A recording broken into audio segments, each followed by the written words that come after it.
Now, as I understand it, you've got a very senior HR position. So but how did you get from school Yes. to there? 'Cause I think there's probably a little tail there. Yeah, there is such a tale. Oh my God, the tale's the tale. I guess my journey from school, when I was 19, I became pregnant with my daughter, she is my greatest blessing, my biggest blessing in my whole life. And obviously, as I said, all I wanted to be was a mum. Yeah. So that makes sense, doesn't it? That was what happened for me. So at the time, all my friends were going to university. Yeah. I was raising my daughter on my own. Yeah. And that was hard going. That was really, really tough. But then I met my husband when I was 22, when my daughter was still young. And through having that support at home, I was able to think about, okay, what I want to get into work. What will I do? Yeah. So the many things I've done to get to where I am today.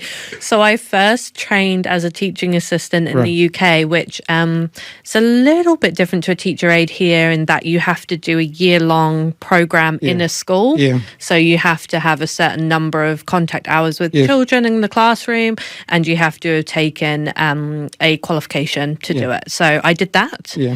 I really enjoyed it. That was lovely. Yeah. And then I realized that was probably, there weren't that many opportunities doing that. Yeah. And then I thought, okay, well, what else can I do?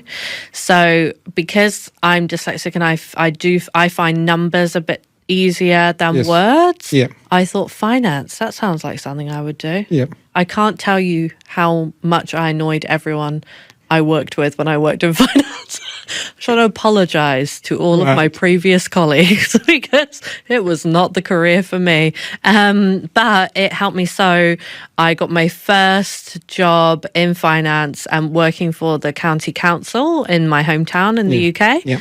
And that was just doing like accounts payable type work.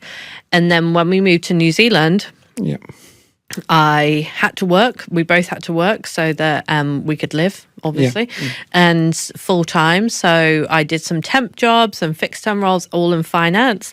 Again, when I worked in finance, I have to say, I thought I was just used to go home every day and think everyone hates work. Everyone must hate work. This is just how people feel about work every day. People must just hate it. And I'd really convinced myself that was the norm. So I did that for a few years, and then I was had an opportunity somewhere that I was working to step into a project coordination type role. So did that, and that was great. Much better for me in terms of it met my need to have variety and challenge instead of repetitive process, things I have to do every day consistently. I'm terrible at those things. Which is all finance work. So, so I did that, and then I moved to. I was working at an organisation where I was working in the project space, and I was thinking, I don't know about this either, and I was thinking about moving on. And the head of HR approached me and said, "I'm going to have a vacancy in my team, and I think you'd be really good at HR. Do you want to give it a go?" And I was like, "No." I was like, I don't think so. I'm not sure about that.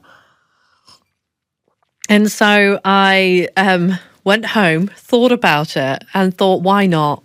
Why not give it a go? It included some things that I'd done before, like payroll and health and safety and things like that, which I actually had a little bit of knowledge of from previous roles. So I felt like, okay, I'm not going into it totally cold. I actually could do this job. And then in my first year, which is very unusual for your first year, I was doing very tricky employment relations cases. I was doing restructuring work. I was doing things that are quite challenging, but built my capability really rapidly. So then from there, that's really how I've got into it. And then I had lots of different experiences doing advisory type work. And then when I was working at Natanga Sound and Vision, I was I took on the leadership of our people and culture function there. And I delivered quite a high-profile program at the time, which was one of New Zealand's first 4-day week programs. So designed and delivered that program. So that was a real kind of career accelerator for me. And then since then, have just been doing, I currently work at an organisation called Osprey, where we do animal disease control and it's kind of biosecurity for agriculture, which is a super interesting space. And I'm the strategic people and culture partner there. So I work, the best thing about the job is I get to use all my talents. Awesome. All my talents all day. So working with people, strategizing, problem solving. There is challenge. Every day there is challenge, which is really, really good for my ADHD brain. I get a lot of novelty. I have a lot of autonomy, which again, as a dyslexic person, is so good because I feel like I can figure out things in my own way. I'm known for being the person who has the most beautiful PowerPoints and can do the work in the fastest of anyone, which is not always a gift and a curse. But I get to use all of those different talents all the time and all of my experience that I've built up. And so it's made me I now really love work. Whereas for a long time, as I said, I used to just think maybe everyone hates work.